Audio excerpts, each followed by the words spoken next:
이 아침 저와 여러분 하나님의 말씀 마태복음 2장 1절부터 12절까지의 말씀을 봉독하여 드립니다. 헤롯 왕 때에 예수께서 유대 베들레헴에서 나심에 동방으로부터 박사들이 예루살렘에 이르러 말하되 유대인의 왕으로 나신 이가 어디 계시나 우리가 동방에서 그의 별을 보고 그에게 경배하러 왔노라 하니 헤롯 왕과 온 예루살렘이 듣고 소동한지라.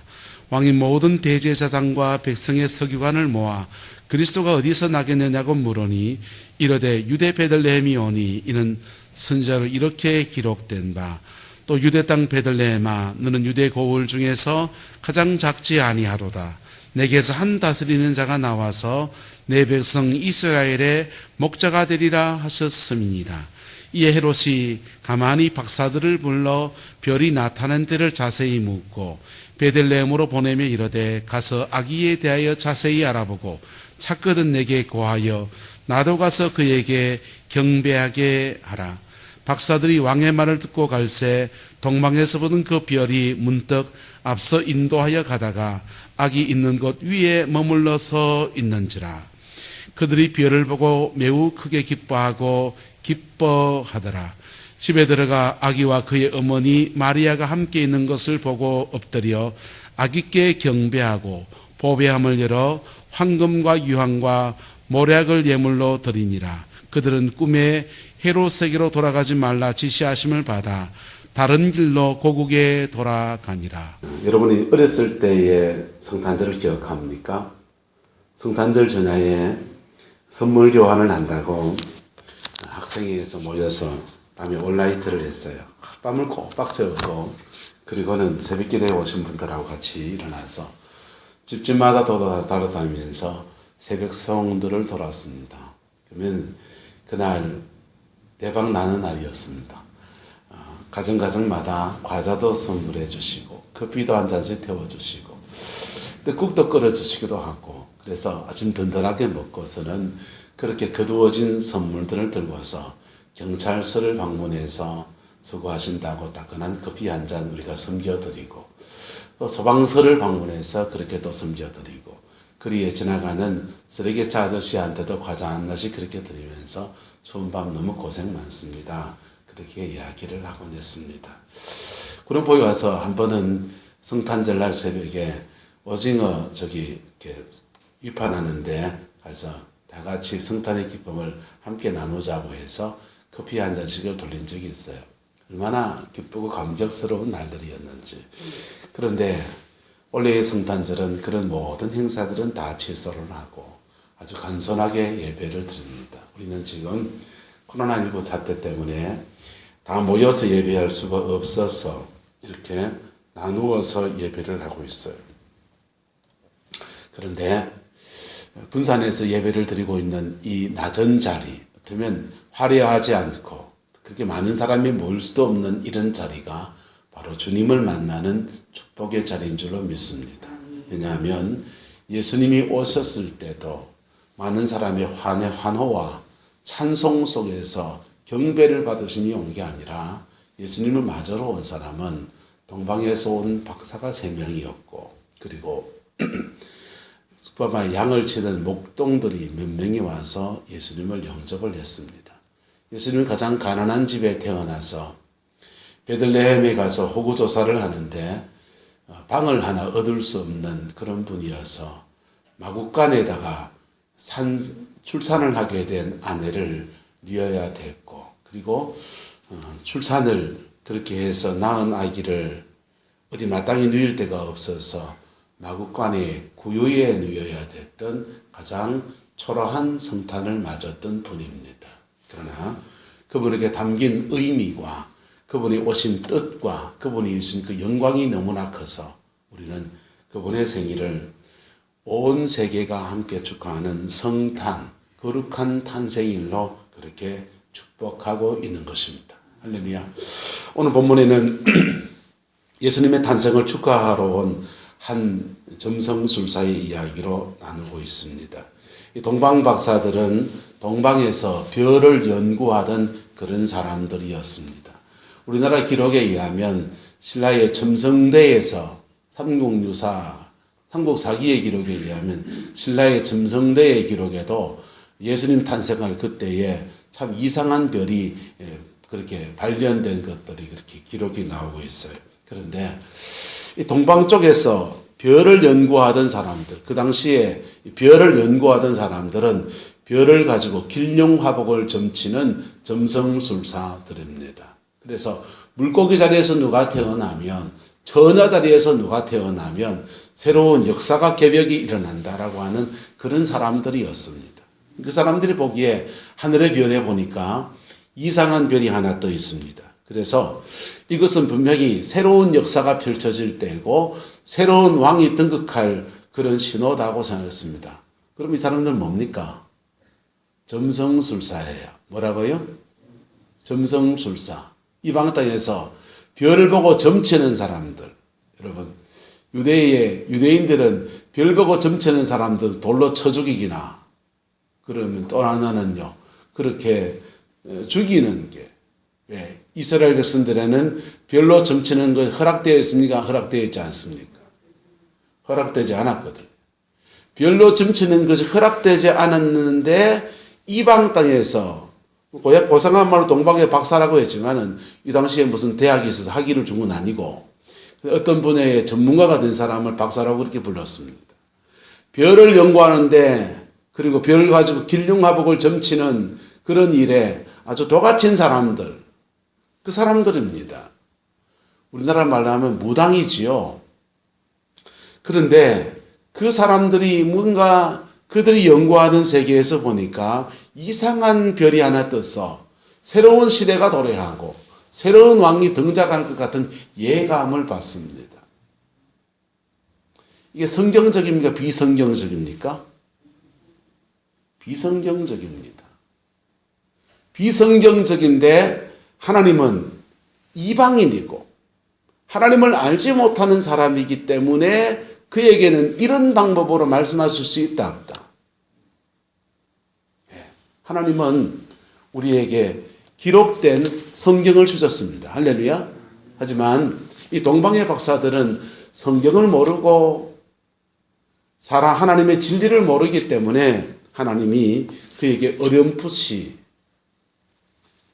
진리를 발견할 수 있는 힌트를 그들에게 주셨는데 별이 그들에게 떠올라서 그 별 보고서 따라 나서기 시작한 겁니다. 아마 이들도 기이한 별을 보고서 어머 이상한 별이 떴네. 그리고 가만히 있으면 아무 일도 일어나지 않았을지 몰라요. 그런데 그들은 그 별을 보고서 그 별 따라서 한 걸음 한 걸음 따라 옮겨가기 시작합니다. 이것을 자연계시라고 합니다. 뭐런 계시라고 한다고요?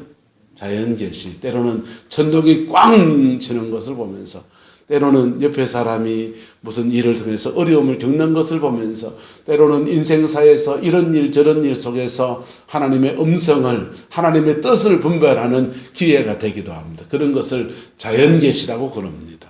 이 점성술사들은 자연계시, 그들고 또 그들이 연구하던 별이라는 것을 통해서 무속적인 방법을 통해서 하나님의 그들에게 이끌어주시는 인도함을 받기 시작합니다. 근데 그들이 그 별의 인도를 따라서 한 걸음 한 걸음 다가왔더니 그들은 1절에 보시면 동방으로부터 어디에 이르릅니까? 예루살렘에 이르렀습니다. 예루살렘에 이르러서 그들이 말합니다. 유대인의 왕으로 나시니가, 별이 유대 땅으로 이끌어줬으니까 유대인의 왕으로 나시니가 어디 계십니까? 그렇게 묻습니다. 그때에 그리고 우리가 그에게 경배를 하려고 합니다 라고 말했습니다. 그랬더니 예루살렘에 있는 헤롯 왕과 온 예루살렘 사람들이 다 듣고서 소동이 났어요. 무슨 일이냐? 도대체 그리스도가 난다는 말이, 유대인들은 오랫동안 그리스도를 기다려왔습니다. 성경을 연구하는 사람들, 또 성경을 잘 알지 못해도 이스라엘 희망을 바라보는 사람들은 다들 그리스도를 기다려왔습니다. 그래서 그들이 이 동방의 박사들의 이야기, 점성술사들의 이야기를 듣고서 그들이 이 성경책을 뒤지기 시작합니다. 왕이 모든 대제사장과 백성의 서기관들을 불러 모아서 그리스도가 어디서 나겠느냐고 물으니까 서기관대 여출일구 한마디로 말합니다. 유대 어디오니? 베들레헴이오니 이렇게 말합니다. 유대 베들레헴이오니 6절에 성경 말씀을 또박또박 암송합니다. 같이 읽어볼까요? 시작. 유대 땅 베들레헴아 너는 유대 고을 중에서 가장 작지 아니하로다. 내게서 한 다스리는 자가 나와서 내 백성 이스라엘의 목자가 되리라 하셨습니다. 성경 말씀을 딱 들이대면서 이사야서의 말씀을 들이대면서 유대 베들레헴에서 예수 메시아가 온다는 얘기를 선포하는 것입니다. 그랬더니 사람들이요 그 소동이 끝나고 정리가 되었습니다. 아 유대 베들레헴에서 난다는 거구나. 그리고 그 이상한 별은 동방에서만 관측이 됐을까요? 예루살렘에서도 관측이 됐을까요? 예루살렘에도 관측이 됐습니다. 그래서 그들은 이 소동이 이제 정리가 되었습니다. 정리가 끝났으면 이제 어떻게 해야 합니까? 정리가 끝났으면 어떻게 해야 됩니까? 예? 정리가 끝났어요. 이제 뭐만 남았습니까? 따라합시다. 베들레헴으로 가야 합니다. 문제는 그 베들레헴으로 가야 한다는 것입니다. 여기에서 큰 문제가 생깁니다. 헤롯은 박사들을 가만히 불러서 별이 나타난 데를 자세히 묻고는 이렇게 말합니다. 베들레헴으로 보내미 이르되 가서 아기에 대하여 자세히 알아보고 찾거든 내게 구하여 나도 가서 그에게 경배하게 하라 그랬어요.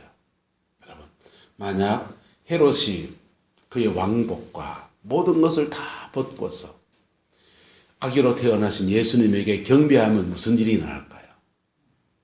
경배한다는 말은 예배한다는 말입니다. 뭐 한다는 말이라고요? 예배한다는 말입니다. 예배하면 무슨 일이 날까요? 빙고, 구원받습니다.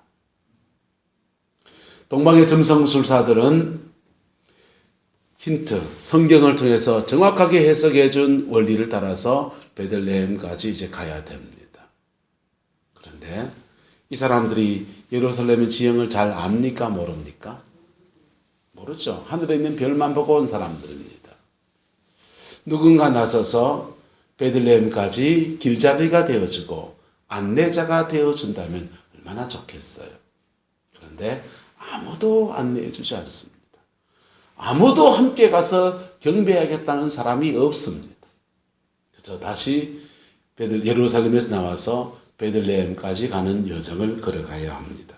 그랬더니요, 나왔더니 9절에 보면 박사들이 왕의 말을 듣고 갈새 동방에서 보던 그 별이 문득 앞서 인도하여 가다가 아기 있는 곳 위에 머물렀더라. 여러분, 별은 낮에 보입니까? 안 보입니까? 안 보이죠. 그러니까 이 사람들은 별의 인도함을 따라가려고 하면은 낮에 나서야 됩니까? 밤에 나서야 됩니까? 밤길을 계속 걸어가는 거예요. 손정등이 있는 것도 아니고, 예. 뭐가 있는 것도 아니고, 길도 모르는데 깜깜한 밤길을 그렇게 가로등 없는 길을 걸어서 그들은 베들레헴까지 더듬어 그렇게 가야만 했습니다. 그런데 그렇게라도 해서 주님 앞에 나갔더니 집에 들어가 봤더니 아주 당혹스러운 장면이 있습니다. 방금 아기가 태어났고 응애응애 울던 아기는 말 위에 뉘어져 있고 아기를 낳은 엄마는 저쪽에서 좀 안식을 취하고 있고 그리고는 아기 아빠는 저쪽에 서서 뜨거운 물거리를 준비하고 막 그러고 있습니다. 여러분 아기 넣는 거 본 적이 있습니까? 저는 제 어렸을 때 울진 후포에 살았는데 동생이 태어났습니다. 동생이 태어났는데 그때는 한 집에서 미신도 그렇게 많았어요. 한 집에서 그래 집안에 태어나면 안 좋다 그래가지고 우리 어머님이 쇠를 살았는데 그 집에 태어나면 안 좋다 그러니까 부엌 바닥에다가 애를 낳는 겁니다. 후포 차가운 겨울 부엌 바닥에서 아기를 낳고 그리고는 누나는 피 묻은 그 하열한 그 옷가지들을 빨러 그 차가운 바람이 이는 겨울 바다에 나서서 빨래하러 갑니다. 저는 누나 따라 졸졸 따라서 겨울 바다에 쫓아가가지고 짱대로 미어 건지고 있었어요. 그게 제 어린 시절에 동생이 태어날 때의 추억입니다. 산파가 있는 것도 아니고 그냥 집에서 막 아기를 낳고 그랬던 시절처럼 예수님도 그렇게 태어났습니다. 자기 집이 아닌 베들레헴 땅에 가서 그곳에서 아기를 낳고 제대로 된 거처가 아닌 마구간에서 낳고 제대로 된 침대가 아니고 뭐 애가 포대기에 살 수 있는 그런 데가 아니고 겨우 포대기 하나 구해가지고는 강보에 사가지고 말구 위에 누인 그런 아기가 거기 누워 있습니다. 동방의 박사들, 그 동방의 세계에서는 꽤 높은 사람이고 꽤 전문적인 지식을 가진 사람이고 그들은 이 황당한 장면 앞에 결정을 해야 합니다. 지금까지 별의 인도를 따라왔는데 동방의 예루살렘에 가서 그 소동을 치는데 아무도 자기를 따라와서 안내해 주지도 않았는데 홀로 그들이 우두커니 들고 온 선물을 들고서 아기인 어린 아기 핏덩어리밖에 안 되는 그 아기에게 경배를 할 것인가 경배를 하지 말 것인가를 결정해야 합니다. 우리는 결론을 너무 잘 알고 있습니다.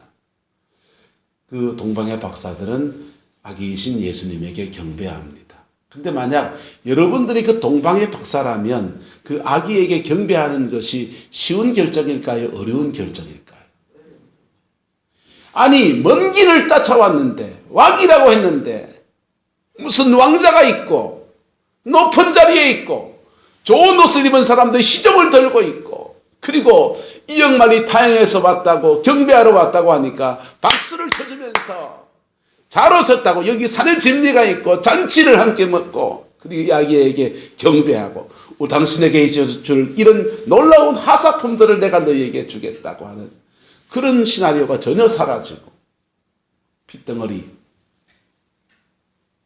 한 생명이 탄생한 저쪽에서는 말들이 잉 울고 있고 송아지는 매 하고 있고 엄매군요. 엄매하고 양들은 매 하고 있고 그런 그냥 보잘것없는 시골 마을에 아기가 태어나서 갑자기 아기를 낳은 하혈을 한 여자가 저쪽에 누워있는 그런 상황 속에 이 동방의 박사들이 그 아기에게 경배를 하는 것입니다. 그런데 이 경배의 결과는 놀라운 것이에요. 그렇게 보잘것없는 아기 예수님에게 그들이 경배했을 때 그들에게 진정한 예배가 드려졌고 할렐루야.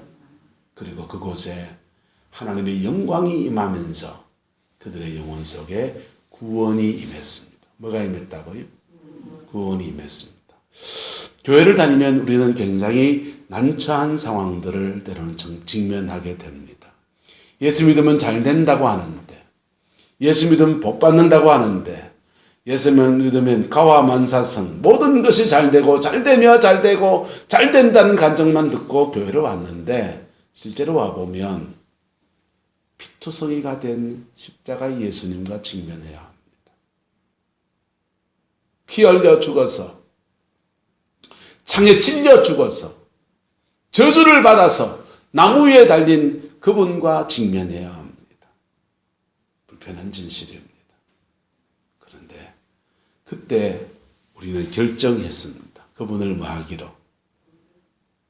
따라서 그분을 경배하기로. 십자가에 달린 예수 그리스도가 나의 구주이신 줄 믿고 그분을 경배하기로. 초대교회 사람들도 예수님에 대해서 교회에 나와서는 굉장히 곤혹한 사실들을 직면하게 됩니다. 특별히 로마의 관리들은 굉장히 곤혹스럽습니다. 왜냐? 예수님을 죽인 게 누굽니까? 빌라도잖아요, 빌라도. 로마 법에 의해서 처형당한 죄수입니다. 그리고 로마 법에 의해서 가장 참혹하게 가장 극악무도한 자에게 내리는 언도, 십자가에 달려 죽인 그런 사람입니다. 그 사람을 구세주라고 믿고 그분을 경배해야 되는 거예요. 그런데 그렇게 경배할 때 그의 영혼 속에 뭐가 임한다고요? 구원이 임합니다. 지금도 진정한 예배가 드려지는 그 자리에서 말구에 오신 예수님께서 그들 영혼 속에 다시 임하시는 역사가 그렇게 나타나는 것입니다. 지위고하를 막론하고 예수님 그분을 영접하고 그분을 예배한다고 할 때는 그렇게 십자가에 달린 예수, 불편한 예수, 영광스럽게 찬란하고 인류를 구원하기 위해서 놀라운 영광 속에 계신 예수님이 아닌 우리의 죄와 허물과 아픔과 눈물 때문에 이 땅에 오셨고 십자가에 죽은 예수님을 경배해야 되는 불편한 진리 앞에 서게 됩니다. 헤롯은 이렇게 말했습니다. 헤롯의 말이 어떻습니까? 베들레헴 보러 말하기를 8절에 보십시오. 알아보고 찾거든 내게 고하여 나도 가서 그에게 뭐하게 하라? 경배하게 하라. 저는 합창단과 성가대 활동을 오랫동안 했습니다. 성탄절이 되면 늘 이 성탄절 칸탄타를 했는데 제가 이 헤롯 솔로 역을 맡았었어요. 그때 맡은 이 대목은 이렇습니다. 헤롯의 고백입니다. 나도 경배하게 하라. 나도 경배하게 하라. 뒷웃음은 아주 비웃는 웃음을 흩뿌리는 것으로 오라토리오 칸탄타 중에 헤롯 역할을 제가 그렇게 감당을 했더랬어요. 여러분, 헤롯이 정말 만약 그의 모든 옷을 내려놓고서 그의 모든 권위를 내려놓고서 마구간에 누추하게 태어나신 예수님을 향해 나와서 경배하면 그도 무엇을 받는다? 구원을 받습니다. 무속인들도 점성술신 점치는 사람들도 별 보고 점쳤든지 동전 던져 점쳤든지 쌀조가리 던져서 점쳤든지 간에 점치던 그 사람들도 그의 모든 것을 내려놓고 아기이신 예수님에게 경배할 때 구원이 그들에게 임했습니다. 예루살렘에 있는 서기관들도 성경을 통해서 배운 진리를 붙들고서 베들레헴 땅에 달려가서 그 예수님에게 경배하면 그들에게도 동일하게 뭐가 임합니까? 구원이 임합니다. 이 사람들은 지금 심각한 착각을 하고 있습니다. 성경을 알고 있는 것이 구원이 아니에요. 교회를 다니고 있는 것이 구원이 아니에요. 그 교회를 다니면서 그 성경을 읽으면서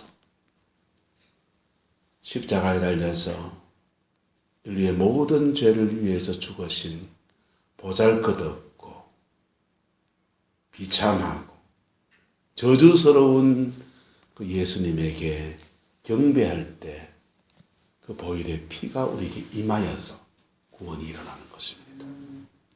동방의 박사들은 이렇게 구원으로 가는 여정에서 계속해서 별이 그들을 인도했습니다. 그런데 예수님을 경배하고 그들이 황금과 유향과 모략을 예물로 드리고서 그리고 하룻밤을 지냈습니다. 그 밤에 고두밤을 잤던 그 밤에 꿈을 그들이 꾸게 됐는데 12절에 보십시오. 12절은 이렇게 말합니다. 그들은 꿈에 어디로 돌아가지 말라? 헤롯에게로 돌아가지 말라 지시하심을 받아 다른 길로 고국에 마했더라. 돌아갔더라. 별이 이끌어주는 것들은 구원을 위한 인도함이었다면 하나님을 경배하고 예수님을 경배하고 난 뒤에는 그 다음부터는 하나님의 인도함이 두 가지 새로운 변화가 일어납니다. 별을 통해서 인도하는 게 아니라 뭘 통해 인도해 가신다? 꿈을 통해서 인도해 가십니다. 무엇을 통해서? 꿈을 통해서. 그 꿈이라고 하는 건 잠재의식의 반려예요. 그들의 인격의 내면에 무의식의 영역에 주님이 임하셔서 주님이 그들에게 말씀하시는 겁니다. 그리고 앞에 인도함은 구원을 위한 인도함이었다면 지금부터는 따라합시다. 생활과 삶을 위한 인도하심. 여러분, 이 박사들이 꿈의 인도하심을 받았는데 헤롯 왕이 아이고 오면은 그냥 아이고 내가 가서 경배하려고 그러니까 당신들 꼭 와서 예루살렘에 와갖고 나한테 얘기를 해줘. 어디 났는지 어딘지 누군지 그 아기의 특징이 어떤지 꼭 얘기해줘. 알겠습니다. 그렇게 그 말했던 거 약속을 했으니까 돌아가서 헤롯 왕에게 갔습니다. 헤롯 왕이 그들을 환대하기는커녕 저놈들 잡아라. 당장 죽여라. 해가지고 죽임을 당하고 헤롯 군대는 예루살렘에 와서 예수님 잡으려고 쫓아다닌다. 그런 일이 일어났다고 합시다. 그래도 이 사람들은 구원받은 사람이다, 안 받은 사람이다. 그렇죠. 빙고. 구원받았습니다. 왜? 하나님의 인도하심 속에 와서 구원의 결론은 뭐냐? 하나님을 예수 그리스도를 바르게 예배하는 거기에 있는 것입니다. 그리고 그렇게 예배하는 그 사람 안에 성령으로 주님이 임하셔서 계속해서 그들의 생활과 삶을 인도하면서 승리하는 삶을 형통의 삶으로 이끌어가는 주님의 인도함을 받는 새로운 인도함을 경험하게 되며 그렇게 나아가는 것입니다. 여러분의 인생에도 이 두 가지 인도함의 은혜가 부어지게 되기를 예수님의 이름으로 축복합니다. 왜 이 두 가지 인도함의 분기점이 예수님을 예배하는 데 있느냐? 그들이 예배할 때에 세 가지 예물을 드리며 나갑니다. 황금의 예물을 드리고 또 한 박사는 유향의 예물을 드리고 또 한 박사는 모략의 예물을 드립니다. 이 세 가지 예물에는 예수님이 어떤 분인지에 대한 상징과 의미가 담겨 있습니다. 황금은 변하지 않는 특성을 가지고 있고 금속 중에 가장 비싼 금속입니다. 그래서 황금은 왕 대신 예수님을 말합니다. 왕권을 가지고 하늘의 왕권을 가지고 지상의 왕권을 가지고 있는 어둠의 권세를 붙질러내고 마귀를 처단하고 사단을 이기고 왕의 권세를 나타내는 왕이신 예수님을 말하는 게 바로 황금입니다. 유향은 기도를 말합니다. 뭘 말한다고요? 기도. 유향은요, 향기로운 제물을 유향이 올라가면서 인간과 사람 사이에 중재자가 되셔서 끊임없이 우리의 죄를 기도하면서 사하여 달라고 중보기도하는 예수님을 말하기도 하고 우리의 기도를 듣고서 하나님께 올려드리는 그런 예수님을 말합니다. 기도는 바로 그래서 우리는 매일 기도할 때마다 예수님의 이름으로 뭐합니다? 기도합니다. 예수님의 이름으로 기도합니다라는 고백을 하면서 그렇게 올려드리는 것입니다. 바로 유향은 예수님의 중보자가 되심에 대한 고백이고 기도에 대한 예수님의 기도에 대한 말씀을 주시고 있는 거예요. 세 번째 드린 예물은 모략이었습니다. 모략은 지체에 썩지 않게 하려고 하는 방부제와 같은 것입니다. 주님은 십자가에서 온 세상의 죄를 죽음 앞에 서서 절망할 수밖에 없는 온 세상의 죽음의 저주들을 십자가로 다 짊어지시고 죽음의 냄새를 지우는 모략을 가지신 그 예수님으로 그렇게 나타나는 것입니다. 인류의 죄를 위해서 죽으시는 것으로 말합니다. 그런데 이렇게 동방의 박사들이 예수님께 이 세 가지 예물을 드리는데 그렇게 드리면서 그렇게 예배하는 자에게는 똑같이 세 가지 은혜가 그에게 주어져요. 황금이 그에게 주어집니다. 뭐가 주어진다고요? 황금이 주어집니다. 두 번째는요, 유향이 주어집니다. 세 번째는요, 모략이 주어져요. 그래서요, 예배하는 성도가 하나님으로부터 영적인 권세를 받아서 이 세상 속에서 마귀를 싸워 이기면서 승리하는 그리스도인이 될 수 있는 길이 열리는 것. 모략은요, 이 세상 속에 살면서 세상에 속하지 아니해서 죄된 세상에 살지만은 그가 죄에 오염되지 않을 수 있는 그런 능력을 말하는 거예요. 아가서는 이렇게 말합니다. 한번 따라합시다. 나의 사랑하는 자는 내 마음 가운데 모략한 주머니 같고 모략항 주머니란 말이 무슨 말인가 하면요. 예수님이 우리 영혼 속에, 마음 속에 모략 주머니가 되시면 우리는요, 죄된 세상 가운데서 부패하지 않을 수 있는 은혜가 주어져요. 험한 세상을 살면서 우리는 세상을 이기고 세상 속에서 죄 짓지 아니할 수 있는 그런 하늘의 영광을 덧입게 됩니다. 유향은요, 기도지요.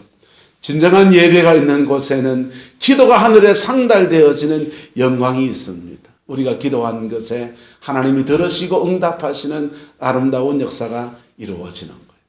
동방의 목사들은요, 예수님을 예배했다가 구원을 받았는데 구원만 받은 게 아니라 그들의 영혼 속에도 황금과 유향과 모락이 되시는 예수님이 자정하시는 은총의 역사가 이루어지는 것. 우리의 예배도 그렇습니다. 우리는 성탄절 날 이렇게 작고 낮은 모습으로 우리는 예배할 줄 모릅니다. 교회는 세상 속에서 드무라 힘을 지금 잃어서 온갖 비난을 지금 받고 있는 처지에서 성탄의 예배를 드립니다. 하지만 우리가 이 진정한 예배를 하나님께 올려드린다면 이 예배 중에서 우리에게 구원을 주시는 하나님의 은혜와 우리를 인도해 나가시는 주님의 역사와 우리 영혼 속에 황금과 유향과 모략 같은 예수님을 선물로 주시는 놀라운 역사가 동일하게 우리에게 이루어집니다. 그 복을 받아들이면서 그 복 안에서 여러분의 남은 인생을 복으로 살아내는 은혜가 있게 되기를 예수님의 이름으로 축복합니다. 기도하겠습니다. 좋으신 아버지 하나님, 주님의 얼굴을 구하고 주님의 마음을 구하고 주님의 영광을 우리가 바라봅니다. 예수님 안에서 온전한 승리가 있게 하옵소서. 아버지의 영광을 바라보게 하시고 아버지의 영광 아래 온전히 설 수 있게 우리 하나님 주장하여 주시옵소서. 동방의 박사들처럼 우리도 낮은 곳에 오신 예수님을 예배합니다. 우리의 마음을 다해서 예배합니다. 우리 예배 가운데 임하여 주시고 아버지의 사랑 안에 역사해 주시며 예배하는 우리의 심령 안에 하나님의 한없는 평강과 자비를 허락하여 주시옵소서. 주께서 함께해 주시기 원합니다. 지금은 우리 구주 예수 그리스도의 은혜와 우리 하나님의 그 크신 사랑과 성령 하나님의 내주 교통하시며 동방의 박사들처럼 아버지 앞에 겸손으로 예배하는 성광의 모든 성도들 위에 하나님의 구원의 인도하심과 삶의 인도하심의 역사가 가정과 삶의 모든 자리에 지금부터 영원토록 함께 계시기를 간절히 축원하옵나이다. 아멘.